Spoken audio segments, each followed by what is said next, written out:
আমাদের সাথে স্টুডিওতে আছেন আশিস সৈকত, আছেন কামরুল ইসলাম চৌধুরী। আলোচনায় যেতে চাই, গত দুদিন ধরে যে বিষয়টি পুরো দেশকে নাড়া দিয়ে গেছে, রাজধানীর চকবাজারে ভয়াবহ অগ্নিকাণ্ডের খবর, এবং আজ পর্যন্ত সমান গুরুত্বই পেয়ে আসছে গণমাধ্যমগুলোতে।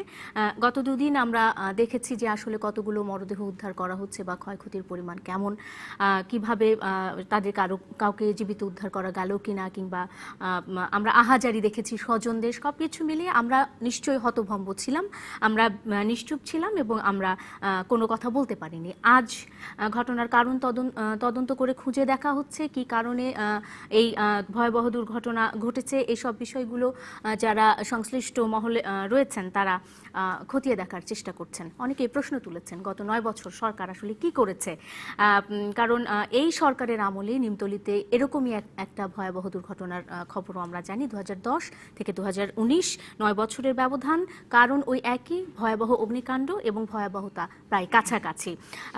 আশিস সৈকত, আপনাকে দিয়ে আলোচনা শুরু করতে চাই। অনেকেই প্রশ্ন করছেন 9 বছরের সরকার কি করেছে।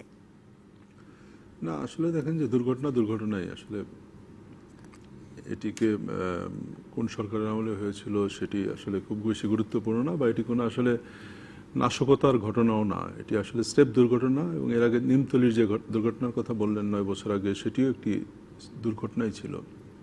কিন্তু দুর্ঘটনার যে কারণটি ছিল সেই কারণটি প্রায় একই ধরনের কারণে এবারে দুর্ঘটনাটিও ঘটেছে। সেই কারণে আসলে আমরা একটি যোগসূত্র খুঁজে পাচ্ছি যে আসলে যদি 9 বছর আগে যে কারণে দুর্ঘটনাটি ঘটেছিল, যে রাসায়নিক গুদামের কারণে আগুনটা বেড়ে গিয়েছিল, এইবারও প্রায় তাই, কিন্তু তার সঙ্গে এবার যুক্ত হয়েছে সিলিন্ডার, যে গাড়ির সিলিন্ডার এবং হোটেলের সিলিন্ডার, এলপিজি গ্যাসের সিলিন্ডার এবং সিএনজি গ্যাসের সিলিন্ডার, এই দুটো যুক্ত হওয়াতে আসলে আগুনের মাত্রাটা বেড়ে গেছে, ফলে প্রাণহানি বেড়েছে, ক্ষয়ক্ষতি বেড়েছে।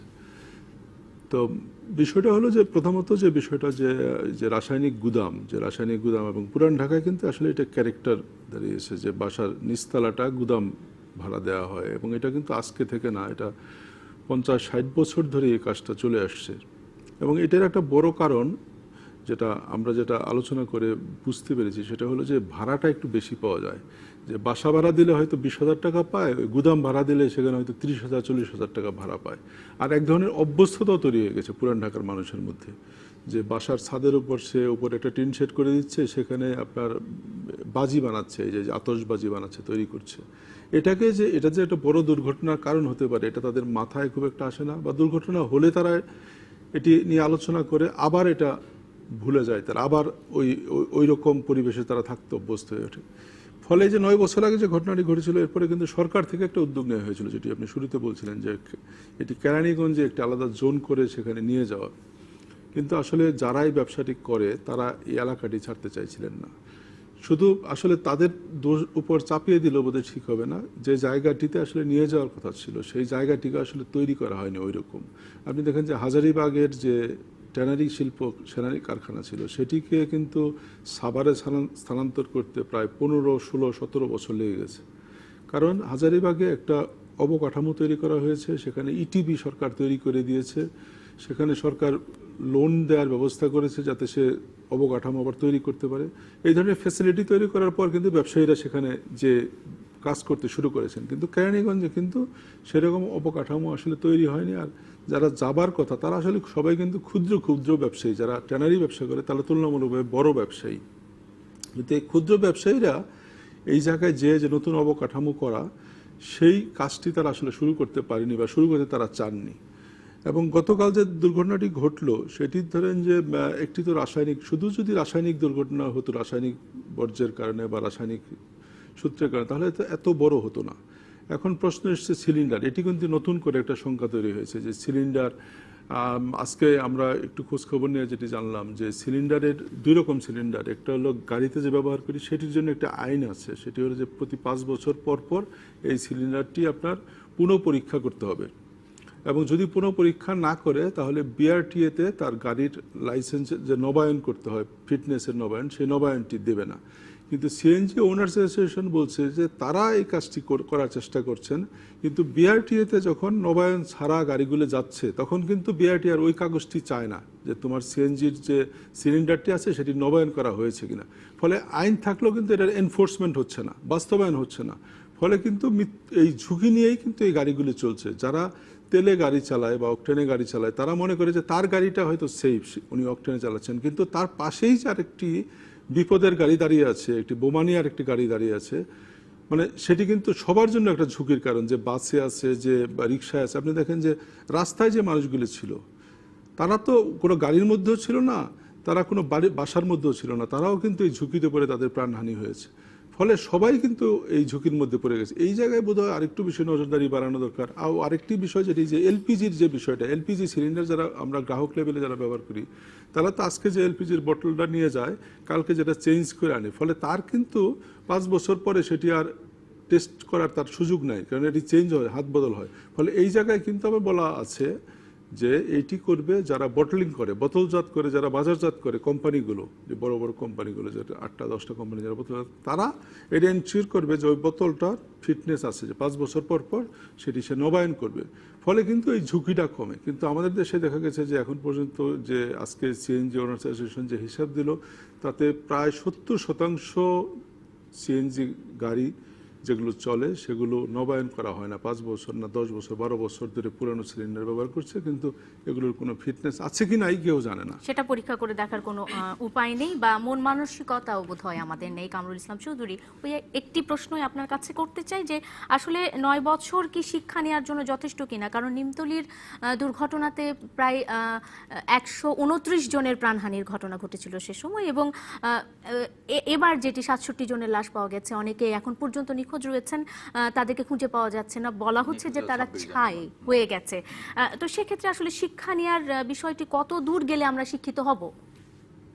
না, আমাদের তো আসলে অতীত থেকে শিক্ষা আমরা নেই না, আমরা অতীতের ব্যর্থতা থেকেও শিক্ষা নেই না, অতীতের দুর্ঘটনা থেকেও শিক্ষা নেই না। এটি একটা বড় জ্বলন্ত উদাহরণ। 2009 সালে এই দুর্ঘটনার পরপর কিন্তু একটা সুপারিশমালা দেওয়া হয়, তদন্ত কমিটি গঠন করা হয়, তদন্ত কমিটি চমৎকার সুপারিশ দেয়। 19টার মতো সুপারিশ ছিল। সেই সুপারিশগুলো অনুযায়ী যদি কাজ হতো, সুপারিশগুলো যদি বাস্তবায়ন করা হতো, তাহলে কিন্তু এরকম দুর্ঘটনা অন্তত পুরান ঢাকায় আর হতো না। আরও মজার ব্যাপার হচ্ছে কি, যে এই দুর্ঘটনার পরে সুপারিশ অনুযায়ী প্রকল্প প্রস্তুত করা হয় শিল্প মন্ত্রণালয় থেকে। সেই প্রকল্পটা একনেকে অনুমোদন হয় কবে? সেটি হচ্ছে 2018 সালের অক্টোবর মাসে, অর্থাৎ গত বছর অক্টোবর মাসে। 8 বছর লাগে শুধুমাত্র 200 কোটি টাকার একটা প্রকল্প প্রস্তাব অনুমোদন করবার জন্য। অর্থ বরাদ্দ ছিল না সেটা। কিন্তু মজার ব্যাপার হচ্ছে তারপরে আবার অনুমোদন হওয়ার পরেও এই বছরের বাজেটে কিন্তু তার অর্থ বরাদ্দ নেই। তাহলে এই যে কেরানীগঞ্জে যে যাবে, হ্যাঁ, তার জন্য জমি অধিগ্রহণ করতে হবে, সেখানে স্থাপনা নির্মাণ করতে হবে, এই কাজটা করা শুরুই হয়নি।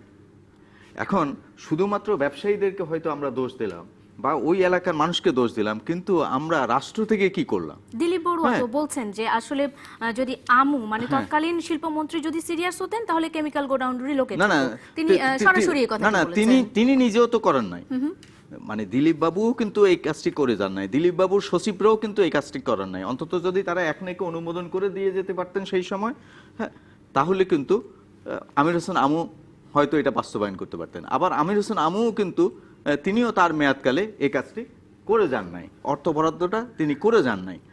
তার ফলে আবার যিনি নতুন আসলেন তিনিও এই দুর্ঘটনার পরপর যে বক্তব্যটা দিলেন সেই বক্তব্যটাও কিন্তু যুক্তিগ্রাহ্য না। কোনো একজন সুস্থ মানুষ, হ্যাঁ, এমন মন্তব্য করতে পারে না, কিন্তু তিনি সেই রকম একটা মন্তব্য করে ফেলেছেন। হয়তো এটা স্লিপ অফ টাং হতে পারে বা বেফাস একটা মন্তব্য হতে পারে, অথবা তিনি যদিও বয়সে প্রবীণ কিন্তু মন্ত্রী হিসেবে তো একবারে নবীন, হ্যাঁ, সেই কারণে হয়তো তিনি বুঝে উঠতে পারে না। কিন্তু তারপরেও আমি যে কথা ওটা বলতে চাই সেটা হচ্ছে কি, যে আমাদের আসলে রাষ্ট্রের পক্ষ থেকে বা বিভিন্ন মন্ত্রণালয়, বিভাগ, অধিদপ্তর, পরিদপ্তর, তাদের দিক থেকেও কিন্তু এখানে সিরিয়াসনেসটা ছিল না।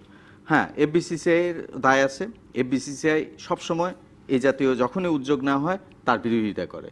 তারা কিন্তু তাদের গোষ্ঠী স্বার্থটা দেখে, তাদের ব্যবসায়িক স্বার্থটা দেখে, তারা মুনাফার বিষয়টা বা তাদের যে ওই যে লোভ, এবং তাদের পক্ষে হয়ে অনেকে যারা কথা বলেন, যারা দেন দরবার করেন, বিশেষ করে ব্যবসায়ী নেতা, তারা কিন্তু আসলে পরিবেশ, প্রতিবেশ অথবা আমাদের এনভায়রনমেন্টাল স্ট্যান্ডার্ড এগুলো তোয়াক্কা করেন না। তারা চান যে তাদের যে বিনিয়োগটা সেই বিনিয়োগটার নেট রিটার্নটা যেন ম্যাক্সিমাম হয়, অর্থাৎ তাদের মুনাফাটা যেন এনশিওর্ড হয়। তারা সবসময় সরকারের উপরে চাপ রাখেন এই কাজটা করবার জন্য, ত্বরান্বিত করবার জন্য। কিন্তু তারা যে আমাদের যতগুলো আইন আছে, বিধি আছে পরিবেশ নিয়ে অথবা ইন্ডাস্ট্রিয়াল সেফটির জন্য যেগুলো আছে সেগুলো কিন্তু তারা কমপ্লাই করেন না। এর ফলে আবার সরকারের দিক থেকে বা সরকারের মন্ত্রণালয় বিভাগগুলো যে এনফোর্স করবে, হ্যাঁ, কমপ্লায়েন্স কতটা হচ্ছে না হচ্ছে সেটা মনিটর করবে, হ্যাঁ, আশিস সৈকত যে কথাটা বললো মনিটরিংও তো এখানে নাই। সবসময় যে খবরদারি করা, নজরদারি করা, তদারকি করা, যে এই যে আমাদের শিল্প মন্ত্রণালয়ের ইন্সপেকশন টিম আছে, কতগুলো ইন্সপেকশন অধিদপ্তর আছে, তারা কি এগুলো নিয়মিত গিয়ে দেখে? তারাও তো নিয়মিত গিয়ে দেখেন না যে এই কারখানাগুলো কতটা কারখানা আছে, কতটা সেফ আছে, কতটা আনসেফ, কতগুলো লিগ্যাল, কতগুলো ইললিগ্যাল, এগুলোর হ্যাঁ জরিপ করে এগুলোকে কিভাবে রিলোকেট করতে হবে সেই মাস্টার প্ল্যানটা কি তারা করেছেন? তারা কিন্তু সেটা করেন নাই। আবার এই যে আমাদের রাজুক কি এদেরকে নিয়ে বসে এই এলাকাগুলোর প্রত্যেকটা বাড়িতে বাড়িতে গিয়ে তাদের সঙ্গে বসে উঠান বৈঠক করে তারা কি এগুলো রিলোকেট করবার জন্য কথা বলেছেন? পুনর্বাসনের কোনো চিন্তা ভাবনা করা হচ্ছে? কারণ যে মানুষগুলো এই জীবিকার উপরে নির্ভর করে বা এই পেশার সাথেই জড়িত রয়েছে, কেমিক্যালের ব্যবসার সাথে যাদের জীবিকা নির্বাহ হয়, তাদেরকে যখন বন্ধ করে দেওয়া হচ্ছে কারখানা কিংবা তুলে দেওয়া হচ্ছে, তাদেরকে কি আসলে পুনর্বাসনের কোনো চিন্তা ভাবনা করা হচ্ছে? না, এখন পর্যন্ত তো সিরিয়াস কোনো এফার্ট আমি অন্তত দেখি না। তারপরে যেমন দেখুন এখানে যারা ভিকটিম তারা কিন্তু প্রত্যেকেই হচ্ছে হতদরিদ্র মানুষ, গরিব মানুষ, কর্মজীবী মানুষ, শ্রমজীবী মানুষ, মেহনতি মানুষ। এবং আমার নিজের গ্রামের বাড়ির পাশের গ্রামের কিন্তু কতজন মারা গেল, তার প্রায় 4 ভাগের 1 ভাগ মানুষ কিন্তু আমার নিজের এলাকার মানুষ মারা গেছে। তারা কতটা হতদরিদ্র আমি নিজে জানি। এটা যদি মনে করেন যে আমাদের একটা বিমান দুর্ঘটনা হলেও আমরা যেভাবে রেসপন্ড করি, এই যে নেপালে কাঠমান্ডু বিমান দুর্ঘটনার ট্র্যাজেডিটাকে আমরা যেভাবে রেসপন্ড করেছি, এক্ষেত্রে কি আমরা সেভাবে করেছি? রাষ্ট্র থেকে সেই রকম উদ্যোগ আছে? আমার কিন্তু মনে হয় না। এটাও কিন্তু আরেকটা আমাদের অর্থনৈতিক বৈষম্য। অর্থাৎ হতদরিদ্র মানুষ যদি হয়, আমরা যদি হই তাহলে একরকম রাষ্ট্রের একরকম রেসপন্স, আবার হতদরিদ্র মানুষ যদি হয়, নিরন্ন মানুষ যদি হয়, শ্রমজীবী মানুষ যদি হয়, যাদের শীত দাঁড়ার উপরে দাঁড়িয়ে এই অর্থনীতি, তাদের প্রতি কিন্তু আমাদের আসলে মানবিকতাটা সামান্য, তাদের প্রতি আমাদের দায়টা অনেক কম। আমরা এখানে যারা রাষ্ট্রের নিয়ন্ত্রক, রাষ্ট্রের মানে যাকে বলা হয় এলিট ক্লাস বা রুলিং ক্লাস, আমরা কিন্তু সবাই কিন্তু রুলিং ক্লাসের অংশ। আমরা সাংবাদিকরাও কিন্তু রুলিং ক্লাসেরই অংশ।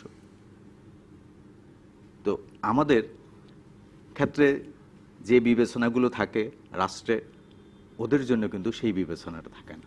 বস্তির মানুষের প্রতি কিন্তু সেই দরদটা থাকে না। ওই যে পুরন ঢাকা আর নতুন ঢাকার মধ্যে যে তফাৎটা, যে আয় বৈষম্যটা, অর্থনৈতিক বৈষম্যটা, সেটা কিন্তু আমরা দেখি না। আমরা দেখি সবসময় অনেক বড় মানুষের লেন্স দিয়ে, ছোট মানুষের লেন্স দিয়ে, গরিব মানুষের, হতদরিদ্র মানুষের চশমা দিয়ে আমরা কিন্তু উন্নয়নটা দেখি না। উন্নয়নটা হচ্ছে কিন্তু উপরতলার মানুষের, উপরের তলার মানুষের, নিচের মানুষগুলোকে কিন্তু আমরা অনেকটা পদদলিত করে উঁচু হচ্ছে। কামরুল ভাইয়ের সাথে শুধু আমি একটা যোগ করি, যেটি বললেন আসলে পুরান ঢাকার যারা একটু যোগ্যতা সম্পন্ন বা একটু পয়সা কড়ির মালিক হয়েছে তারা কেউ পুরান ঢাকায় থাকে না। এমনকি পুরান ঢাকার মেয়র তিনি পুরান ঢাকায় থাকেন না, তিনি এসে থাকেন বনানীতে। ফলে ওই জায়গার যে সমস্যাটা সেইটা দেখার কিন্তু বা সেটা বোঝার কিন্তু আসলে যাদের দায়িত্ব নেওয়ার কথা তারা কিন্তু সেটি নেন না বা তারা সেটি ধারণ করতে পারেন না। মেয়র হানিফ থাকতে যেটি উনি ধারণ করতেন, কারণ মেয়র হানিফ পুরান ঢাকায় থাকতেন, কিন্তু মেয়র হানিফের ছেলে এখন মেয়র, তিনি কিন্তু ওটি ধারণ করতে পারেন বলে আমার মনে হয় না, কারণ উনি থাকেন বনানীতে। উনি পুরান ঢাকার এই যে সমস্যাটা হতে পারে এটি কিন্তু হওয়ার আগ পর্যন্ত উনি কিন্তু আসলে খুব একটা আমলে নেননি। আজকে হওয়ার পরে উনি নিজে গিয়ে ড্রাম সরিয়েছেন। যেটা বলছিলাম আসলে যে এই 9 বছরে যে পুরান ঢাকার চেহারাটা পাল্টে যাওয়ার কথা ছিল সেটা তো পাল্টায়নি, ওই প্রেক্ষাপট তো ওরকমই থেকে গেছে, আরো কমপ্লিকেটেড হয়েছে, আরো জটিল হয়েছে, আরো ঘন হয়েছে, আরো একেবারে কনসেন্ট্রেটেড হয়েছে। কারণ তারপরেও কিন্তু ওইখানে ভবন হয়েছে, তারপরেও ওইখানে স্থাপনা হয়েছে, তারপরেও আরো কেমিক্যালস ওইখানে যোগ হয়েছে, কারখানা যোগ হয়েছে, এগুলো কিন্তু আমাদের নাকের ডগায় হয়েছে এবং আমাদেরকে নানাজনকে কিছু টাকা পয়সা দিয়ে এরা কিন্তু এই কাজগুলো বাগিয়ে নিয়েছে। এরা কিন্তু আমাদের মনে করেন যে এফবিসিসিআই, হ্যাঁ, ফেডারেশন চেম্বার, ঢাকা চেম্বার, এদেরকে পয়সা দিয়ে এরা এগুলো রেখেছে। আবার আমাদের বিভিন্ন মন্ত্রণালয় বিভাগের কর্মকর্তা এবং যারা ইন্সপেকশনে যায় তাদেরকে হাত করে এরা কিন্তু এই কাজগুলো করেছে। মেয়র এবং থেকে শুরু করে কাউন্সিলর সবাইকে, কমিশনার, এদেরকে হাত করে তারা কিন্তু এই কাজগুলো করেছে। কামরুল ভাই, শুধু রাসায়নিক না, দেখুন পুরান হ্যাঁ, ঢাকা আরো অনেক মৃত্যু class ঝুঁকি একটা কিন্তু নানা বিরতি নিয়ে রকম ফিরে আসে মৃত্যু আশিস ঝুঁকি। সৈকত, নিশ্চয়ই জানবো এই বিষয়গুলো জানবো। একটা বিরতি নিয়ে ফিরে আসছি, একটা বিরতি নিয়ে ফিরছি, সংবাদ সম্প্রসারণের সঙ্গে থাকুন। বিরতির পর স্বাগত আরেকবার, দেখছেন সংবাদ সম্প্রসারণ। আশিস সৈকত এবং কামরুল ইসলাম চৌধুরী রয়েছেন আমার সাথে। আশিস সৈকত, বিরতিতে যাবার আগে পুরান ঢাকার অবকাঠামোগত উন্নয়ন নিয়ে কথা বলছিলাম, বারবার বাধাগ্রস্ত হয় এই বিষয়টি। আপনি নিশ্চয়ই কিছু কারণ তুলে ধরার চেষ্টা করছিলেন। না, আমি আসলে এই রাসায়নিক দুর্ঘটনা বাইরে আরেক বড় ঝুঁকিতে যে পুরান ঢাকার মানুষ থাকে সেটা একটু বলতে চাইছিলাম। যে আপনি জানেন শাঁখারী বাজার সংলগ্ন যে এলাকাগুলো, সেগুলো 150-200 বছরের পুরানো ভবন। সেখানে কিন্তু যে কোনো ধরনের মোটামুটি যদি ধরেন ঢাকা শহরে ভূমিকম্প হয়, তাহলে কিন্তু এই ভবনগুলি একেবারে নিমিষে ধ্বংসস্তূপে পরিণত হবে। সেই জায়গাগুলোতে কিন্তু আসলে সরকারের নজরদারি কিন্তু খুব কম। উদ্ধার অভিযান চালানো কঠিন হবে। উদ্ধার অভিযান চালানো খুব সরু গলি এবং বাড়িগুলোর আপনি যদি যেয়ে থাকেন নিশ্চয়ই দেখেছেন যে একটা ঘরের ভিতর দিয়ে আরেক ঘরে যা উপরতলায় ওঠার সিঁড়ি, মানে এমন পেছানো যে আপনি উদ্ধার কার্যক্রম চালানো যাবে না। এই ধ্বংসস্তূপ থেকে মানুষকে বের করে আনা, এটা খুবই চ্যালেঞ্জ হবে। কোনো বড় গাড়ি ঢোকার রাস্তা নাই, একটা বড় আপনি অ্যাম্বুলেন্স ঢোকার রাস্তা নেই, এমন অবস্থা। সেই জায়গাটায় যেটি বলা হচ্ছে যে হেরিটেজের কথা বলা হয়, যে যখনই এগুলো ভাঙতে যাওয়া হয় তখন বলা হয় যে হেরিটেজ ধ্বংস করা হচ্ছে। তাহলে কিন্তু ওগুলোকে রেখে ওই হেরিটেজগুলোর আদলে কিন্তু আবার বাড়ি নির্মাণ করা যায়, এবং সেগুলো যদি তাদের বোঝানো যায় এবং তাদেরকে ওইভাবে অনেক ফ্যামিলি আছে কাউন্সিলিং করে, হ্যাঁ, এবং অর্থনৈতিক সক্ষমতা যাদের কম আছে তাদের যদি ব্যাংক লোন দিয়ে ফ্যাসিলিটেট করে যদি করা যায়, তাহলে কিন্তু হেরিটেজও রক্ষা করা যায় এবং ঝুঁকির হাত থেকে ডেভেলপাররাও কিন্তু হেরিটেজ রক্ষা করে যদি ভবনগুলি তৈরি করে, ওই ভবনের দাম কিন্তু অনেক বাড়বে। যে পুরানো ঢাকার হেরিটেজ কিন্তু মজবুত, বড় রাস্তাও তখন করা যাবে, সেগুলো কিন্তু করা সম্ভব। কিন্তু এইটাও কিন্তু আরেকটা বড় দুর্ঘটনার জন্য হয়তো আমরা অপেক্ষা করছি কিনা আমি জানি না, কিন্তু হয়তো এরকম একটা বড় দুর্যোগের মধ্যে যদি পড়ে যায় তাহলে কিন্তু পুরান ঢাকায় প্রাণহানি যে কত হবে সেটি কিন্তু সীমা ছাড়িয়ে যাবে। সেই কারণে আমি আসলে অ্যাড্রেস করতে চাইছিলাম যে সেটিও বোধহয় এই দুর্ঘটনার সঙ্গে যদি একটা আলোচনায় আসে তাহলে বোধহয় এই ঝুঁকিটা কিছুটা হলো এড়ানো সম্ভব। মানে পরিকল্পিতভাবে অবকাঠামোগত উন্নয়নের যে বিষয়টি সেটির কথা বলছেন। ঝুঁকিপূর্ণ ভবনগুলো থেকে মানুষগুলোকে বের করে আনতে হবে, আগেই পরিকল্পনা করে ওই বাড়িগুলোকে ঝুঁকি মুক্ত করতে হবে। অর্থাৎ মানে যেটা আশিস সৈকত বলতে চাচ্ছিল, সে আসলে জল সবুজের পুরান ঢাকাটাকে আমরা চাই, হ্যাঁ, নতুন করে। অর্থাৎ এটা যেন ঝুঁকিপূর্ণ হয়, মানে ঝুঁকিমুক্ত একটা শহর হয়। আমরা এই শহরটাকে কিন্তু সম্পূর্ণ ঝুঁকির মধ্যে আমরা বসবাস করছি, বিশেষ করে পুরান ঢাকা। নতুন ঢাকারও একটা অংশ কিন্তু ঝুঁকিপূর্ণ, কিন্তু তার চাইতেও বড় ঝুঁকিপূর্ণ হচ্ছে পুরান ঢাকার মানুষগুলো। তো পুরান ঢাকার মানুষগুলো যদি এই প্রায় 1 কোটি মানুষ, এই 1 কোটি মানুষকে যদি আমরা একটা সুন্দর জীবিকা দিতে চাই, তাদের জীবনধারাটাকে বদলে দিতে চাই, পাল্টে দিতে চাই, তাহলে এবং নিরাপদ জীবনধারা যদি দিতে চাই, তাহলে অতি অবশ্যই খুব শিগগিরই একটা বড় রকমের মহাপরিকল্পনা নিয়ে পুরান ঢাকার মানুষগুলোকে সুরক্ষা দিতে হবে। অবশ্যই আমরা আশা করব যে সরকার যেহেতু এক্ষেত্রে কঠোর হবেন এবং যথাযথ পদক্ষেপ নেবেন এবং আমাদেরকে আসলে এ ধরনের সংবাদ পড়তে হবে না বা দেখাতে হবে না। আমরা প্রসঙ্গ পাল্টে আলোচনায় আসতে চাই। দলের দুর্বলতা নিয়ে নেতৃত্ব দেওয়া যায় না, বিএনপির পুনর্গঠন চলছে, খন্দকার মোশাররফ হোসেন এমন কথাটি বলেছেন। এবং তিনি যেটা বলছেন যে আসলে দলের অবস্থা তেমনভাবে সাংগঠনিকভাবে ভালো নয়, এ কারণেই দলটিকে পুনর্গঠন করার চেষ্টা চলছে, যাতে করে এর পরবর্তী কর্মসূচি তারা বা কর্মপ্রক্রিয়া তারা চালিয়ে যেতে পারেন। দলের সাংগঠনিক অবস্থা বা দল দুর্বল, এজন্য দলকে পুনর্গঠন করা হচ্ছে। খন্দকার মোশাররফ হোসেন এর আগেও কিন্তু একটি সমাবেশে দেখা গেছিল, বলেছিলেন যে আমরা যারা ব্যর্থ হয়েছি তাদের এখন দরকার জায়গা ছেড়ে দিয়ে নতুন নেতৃত্ব নিয়ে আসার। তিনি এই বিষয়টি উপলব্ধি করেছেন। নির্বাচনের আগে কেন এই বিষয়টি উপলব্ধি করলেন না কামরুল ইসলাম চৌধুরী? এটা তো তারা ভালো বলতে পারবেন, নির্বাচনের আগে তারা কেন উপলব্ধি করতে পারলেন না। তবে আমি যেটা মনে করি যে এটা তার অন্তত শুভবুদ্ধির উদয় হয়েছে, তিনি ভালো কথা বলেছেন। এবং বিএনপির আরও কিছু মানে জ্যেষ্ঠ নেতা এরকম কথা, প্রায় একই রকম কথা বলেছেন। এটি আমি মনে করি যে বাংলাদেশের একটা বড় রাজনৈতিক দল হিসেবে বিএনপি যদি শক্তিশালী হয়, মজবুত হয় এবং তার সাংগঠনিক শক্তি যদি বাড়ে, তাহলে বাংলাদেশের গণতন্ত্রের চেহারাটা আরও সমৃদ্ধতর হবে, উন্নততর হবে। এবং দিন শেষে আমি মনে করি যে বাংলাদেশের যে সুশাসন এবং তার যে ব্যবস্থাপনা, সেক্ষেত্রেও এর একটা ইতিবাচক ফল আসবে। কারণ হচ্ছে কি, যে যদি রাজনৈতিক ক্ষেত্রে রাজনৈতিক ময়দানে ভারসাম্য না থাকে, তাহলে কিন্তু আমাদের অতীতের অভিজ্ঞতা থেকে আমরা দেখি যে এখানে এক ধরনের একনায়কত্ব বা কর্তৃত্ববাদ জেগে ওঠে। তো কর্তৃত্ববাদকে হটাতে হলে বা কর্তৃত্ববাদ থেকে গণতান্ত্রিক আচার আচরণ বা রাজনৈতিক সংস্কৃতি বিনির্মাণ করতে হলে বড় রাজনৈতিক দলগুলোর মধ্যেও গণতান্ত্রিক চর্চা, পুনর্গঠন, পুনর্জীবন এবং সংস্কারগুলো দরকার। এখন আমাদের এখানে হচ্ছে কি, যে ওই যে ১/১১ সরকারের সময় যে সংস্কারটা একটা টেবু হয়ে গেছে, একটা খারাপ কনোটেশন পেয়ে গেছে, এর ফলে কোনো রাজনৈতিক দলেই আর সংস্কার করতে চান না। তারা আঁকড়ে থাকেন প্রাগৈতিহাসিকতাকে, তারা আঁকড়ে ধরেন অতীতকে, অনেকটা হেরিটেজকে। ওই যে তাদের এখানেও কিন্তু এই যে আমরা পুরান ঢাকায় যেরকম এখানে আমরা নতুন ধ্যান ধারণা নিয়ে যেতে পারি না, সেই রকম কিন্তু রাজনৈতিক দলের মধ্যেও কিন্তু নতুন ধ্যান ধারণা আসলে যাওয়াটা খুব কঠিন। কারণ হচ্ছে এখানে রাজনৈতিক নেতৃত্বটা এমন, কাঠামোটা এমনভাবে তৈরি হয়ে গেছে এবং এটা বছরের পর বছর, যুগের পর যুগ এমনভাবে এসছে যে এখানে নতুন নেতৃত্ব আনা খুবই কঠিন, বড় রকমের একটা চ্যালেঞ্জ। যেমন আমরা এবার দেখলাম যে মনোনয়নের ক্ষেত্রে বেশ কিছু নতুন মুখ এসছে, এমনকি নারী সংসদ সদস্যের ক্ষেত্রেও বেশ কিছু নতুন আছে, এমনকি মন্ত্রিসভা গঠনের ক্ষেত্রেও নতুন কিছু মুখ আসছে। এটার ইতিবাচক দিকও আছে, নেতিবাচক দিকও আছে। তো রাজনৈতিক দলের মধ্যে কিন্তু নতুন মুখ সবসময় যদি ইনফিউজ না হয়, সবসময় যদি যেমন এক সময় এই যে ডাকসু বা ছাত্র সংসদগুলো হতো, নিয়মিত নির্বাচন হতো, সেখান থেকে কিন্তু বাংলাদেশের আমরা স্বাধীনতা পূর্বকাল দেখেছি এবং স্বাধীনতার পরপরও দেখেছি যে ওইখান থেকেই কিন্তু বড় রকমের রাজনৈতিক নেতৃত্ব বেরিয়ে এসছে।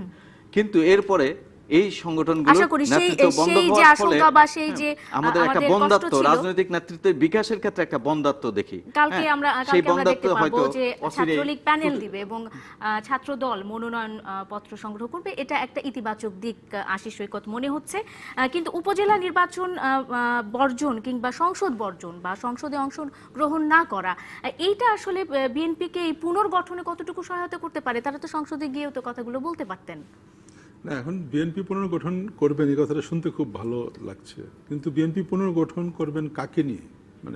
একটা মেসেজ কামরুল ভাইয়ের জায়গায় আমারে আপনি বসিয়ে দিলেন, কিন্তু আপনার নীতির কোনো পরিবর্তন হলো না, তাহলে এই পুনর্গঠন কিন্তু টিকবে না। এটা খুব একেবারে মেকআপ করা মুখ মনে হবে। আপনি পুনর্গঠন করতে হলে আপনার নীতির পুনর্গঠন করতে হবে আগে। আপনি কি করলেন? আপনি ইলেকশনের আগে মানুষকে সঙ্গে প্রতারণা করলেন কি? আপনি নেতৃত্ব নাই, আপনি ডক্টর কামাল হোসেনের কাছে গিয়ে আপনি কামাল হোসেনকে নেতা বানালেন ঐক্যফ্রন্টের। কামাল হোসেন বললেন জামাত থাকলে আমি তোমার সঙ্গে যাব না। কামাল হোসেনের সঙ্গে বিএনপি যতগুলো বৈঠক করলো সবগুলো জামাতকে ছাড়া, জামাতকে বাদ দিয়ে বিএনপি গিয়ে কামাল হোসেনের সঙ্গে বৈঠক করলেন, জোট করলেন, ঐক্যফ্রন্ট করলেন। কিন্তু যখন মনোনয়ন দিলেন তখন দেখা গেল জামাতকে তারা 22টি আসন ছেড়ে দিল এবং কামাল হোসেনকে দিলেন 16টি আসন। ফলে জামাতকে তো তারা ছাড়তে পারলেন না। এই যে যুদ্ধাপরাধীদের, এই যে মানুষ বাংলাদেশের রাজনীতি থেকে যুদ্ধাপরাধীদের কিন্তু মানুষ প্রত্যাখ্যান করেছে। যদি আপনি 90-এর পর থেকে দেখেন, সেই যে গণ আদালত থেকে শুরু হয়েছে, জাহানারা ইমামের নেতৃত্বে যে আন্দোলন শুরু হয়েছিল, প্রতীকী একটি গোলাম আজমের ফাঁসি দিয়ে যে কার্যক্রমটি শুরু হয়েছিল, সেটির কিন্তু বাস্তবায়ন প্রক্রিয়া শুরু হয়েছে। শুধু ঘাতকদের বা যুদ্ধাপরাধী বা মানবতা বিরোধী অপরাধীদের ফাঁসি নয়, মানুষ কিন্তু তাদের বর্জন করা শুরু করেছে। বিশেষত তরুণরা, আপনি দেখেন যে জাহানারা ইমামের নেতৃত্বে তরুণরাই একতাবদ্ধ হয়েছিল যুদ্ধাপরাধীদের বিরুদ্ধে। আবার এই যে গণজাগরণ মঞ্চ করেছে কিন্তু এই তরুণরাই। ফলে এই তরুণরা কিন্তু এই যুদ্ধাপরাধীদের রাজনীতি, জামাতের রাজনীতিকে প্রত্যাখ্যান করেছে। কিন্তু বিএনপি যে ছলে বলে কৌশলে এই জামাতকে যে কোনো মূল্যে আবারও রাখতে চায়, তার প্রমাণ কিন্তু গত নির্বাচনে তারা দিয়েছে। কারণ তারা কামাল হোসেনের মতো নেতৃত্ব সামনে রাখতে চেয়েছে, মুক্তিযোদ্ধা কাদের সিদ্দিকী, মুক্তিযোদ্ধা কামাল হোসেন বা মুক্তিযোদ্ধা আসম রবকে যেমন সামনে রাখতে চেয়েছে, আবার ডান হাতে তারা জামাতকে সঙ্গে নিয়েছে। ওই ভোটের হিসাব তারা ছাড়তে চায়নি। এই প্রতারণা কিন্তু মানুষ মানতে চায়নি বলেই কিন্তু বিএনপির যে নির্বাচনে যে একটা বড় ভরাডুবি হয়েছে, তার অনেকগুলো কারণের মধ্যে কিন্তু এটিও একটি কারণ ছিল, যে এই যে তাদের স্বাধীনতা বিরোধী, জামাত প্রীতি, কারণ এটি খুবই দুর্ভাগ্যজনক ছিল যে যারা ৭১ এই দেশের বিরুদ্ধে বিরোধিতা করেছিল, এদেশের মানুষকে হত্যা করেছিল, মানুষ মা বোনদের নির্যাতন করেছিল, তাদের হাতে বাংলাদেশের জাতীয় পতাকা তুলে দিয়েছিল এই বিএনপি। এই জায়গা থেকে মানুষ ধারণা করেছিল যে যখন দেশ একটি সিদ্ধান্তের দিকে যাচ্ছে যে যুদ্ধাপরাধীদের বিচার প্রক্রিয়া শুরু হয়েছে, আওয়ামী লীগ যখন জামাতকে ছেড়ে আসতে পেরেছে, আওয়ামী লীগও কিন্তু একসময় জামাতের সঙ্গে জোটবদ্ধ না হলেও যুগপৎ কর্মসূচি দিয়েছিল, আন্দোলন করেছিল, সেই জায়গা থেকে কিন্তু আওয়ামী লীগ সেই পাপের কিন্তু প্রায়শ্চিত্ত করে আওয়ামী লীগ বেরিয়ে আসতে পেরেছে, কিন্তু বিএনপি কিন্তু সেই জায়গা থেকে বেরিয়ে আসতে পারেনি। নয়, নীতিগত পরিবর্তন প্রয়োজন। অবশ্যই পুনর্গঠন আপনি কাকে করবেন, আপনি নীতির জায়গাটা পুনর্গঠন করতে হবে আগে। আরেকটা বিরতি নিয়ে ফিরে আসছি, সঙ্গে থাকুন সংবাদ সম্প্রসারণে।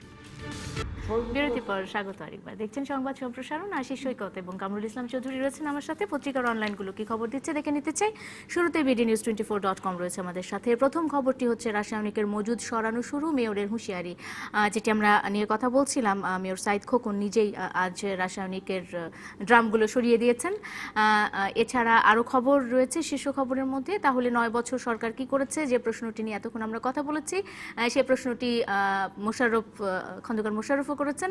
প্রধানমন্ত্রীকে পাশে পেয়ে সাহস পাচ্ছেন তারা। 21 পদক, স্বাধীনতা পুরস্কার, কিন্তু জিয়ার অবদান, মোশাররফ বলছেন। হাসান আজিজুল হকের পক্ষ নেয় হুমকি পেয়ে জিডি। এছাড়া আছে দাবি আদায় না হলেও নির্বাচনে যেতে প্রস্তুত ছাত্রদল। আমরা জানি যে কাল তারা মনোনয়ন ফর্ম তুলবে এবং ডাকসু নির্বাচনে অংশ নেওয়ার একটা সিদ্ধান্ত তারা জানিয়েছে। বঙ্গবন্ধু টানেল আর এলিভেটেড এক্সপ্রেসওয়ে নির্মাণ শুরুর অপেক্ষা। কক্সবাজারে জমির বিরোধে প্রতিপক্ষের গুলিতে নিহত 2, বঙ্গবন্ধুকে নিয়ে 2টি স্মারক ডাক টিকিট প্রকাশ। এছাড়া আরও আছে সরকার এবার আটঘাট বেঁধে নামছে, ওবায়দুল কাদের বলছেন, যেটি নিয়ে আমরা আশা করছি যে অবশ্যই এবার সরকার আটঘাট বেঁধেই নামবেন এবং এর একটা সুরাহা আমরা দেখতে পাবো। পরের পত্রিকাটি একটু দেখে নিতে চাই। বাংলা ট্রিবিউন আছে আমাদের সাথে। প্রথম খবরটি রাজমহল হোটেলের সিসি ক্যামেরায় চকবাজারের আগুনের মুহূর্ত, যে ভিডিওটি আজকে ভাইরাল হয়েছে এবং আমরা দেখতে পেয়েছি যে আসলে কিভাবে আগুন লাগার ঠিক পূর্ব মুহূর্ত পর্যন্ত সেখানে যারা দোকানের কর্মচারী ছিলেন তারা রান্নাবান্নায় ব্যস্ত ছিলেন, পথচারীরা যাতায়াতে ব্যস্ত ছিলেন এবং হঠাৎ করে মুহূর্তে সেখানে আগুনের এই সিলিন্ডারের বিস্ফোরণ ঘটে এবং মুহূর্তেই আগুন ছড়িয়ে যায়। চকবাজার থেকে কেমিক্যালের মজুদ অপসারণ শুরু। ঢামেকে চিকিৎসাধীন 11 জনের কেউ আশঙ্কামুক্ত নয়, এটি বলা হয়েছে। চকবাজার ট্র্যাজেডি, 48 মরদেহ পরিবারের কাছে হস্তান্তর করা হয়েছে। আগুনে নিহত আরও একজনের মরদেহ হস্তান্তর করা হয়েছে। এছাড়া আরও কি খবর রয়েছে এখানে আমরা একটু দেখে নিতে চাই। আরও খবরের মধ্যে আছে ভারতীয় বিমান ঘাঁটিতে অগ্নিকাণ্ড, 300 গাড়ি ভস্মীভূত। 72 ঘন্টা পর্যন্ত রোগীদের কাছে ক্যামেরা নিষিদ্ধ করতে হবে, প্রধানমন্ত্রী বলছেন। এছাড়া আরও বেশ কিছু খবর রয়েছে। পুরান ঢাকার রাস্তা প্রশস্তের নির্দেশ প্রধানমন্ত্রীর, এটি একটি যুক্তিযুক্ত এবং সময় উপযোগী নির্দেশ প্রধানমন্ত্রীর। আমরা আশা করব যেটি বাস্তবায়িত হবে। খালেদা জিয়া, তারেকের অপকর্ম নিয়ে গণশুনানির দরকার ছিল, নৌ প্রতিমন্ত্রী বলছেন। এছাড়া রয়েছে সাম্প্রদায়িক বিভেদ সৃষ্টি করছে মোল্লাতন্ত্র, রাশেদ খান মেনন বলছেন। পরের পত্রিকাটি কোনটি আছে আমাদের সাথে একটু দেখে নিতে চাই। যুগান্তর আছে। যুগান্তরের প্রথম খবরটি একটি প্রশংসনীয় এবং আমরা ইতিবাচক একটি খবর বলতে পারি। ডিমলার সেই ওসি 8ম শ্রেণী পাস, তিনি তার কর্মজীবনে শুরু ছিলেন কনস্টেবল হিসেবে এবং অভিজ্ঞতা দিয়েই তিনি আজ একটি থানার ওসি হয়েছেন, কিন্তু জীবনের শেষ স্বাদ পূরণের জন্য তিনি এবার এসএসসি পরীক্ষায় অংশগ্রহণ করেছেন এবং বলেছেন শিক্ষার কোনো বয়স নেই। এটি আসলে একটি অনুকরণীয় এবং প্রশংসনীয় উদ্যোগ এবং তার পদক্ষেপ বলতে পারি আমরা। আরও বেশ কিছু খবর রয়েছে এবং ঘুরে ফিরে সেই খবরগুলি আমরা দেখতে পাচ্ছি। আশা করব যে আজকে যতগুলি খবর ছিল আমরা দর্শকদের কাছে পৌঁছে দিতে পেরেছি। আশিস সৈকত, কামরুল ইসলাম চৌধুরী, আপনাদের দুজনকে অনেক অনেক ধন্যবাদ আমাদের সাথে যোগ দেওয়ার জন্য। আর এই ছিল আজকের আইপিএ নিবেদিত সংবাদ সম্প্রসারণ, পাওয়ার্ড বাই এন মোহাম্মদ গ্রুপে। সঙ্গে থাকার জন্য আপনাদেরও ধন্যবাদ।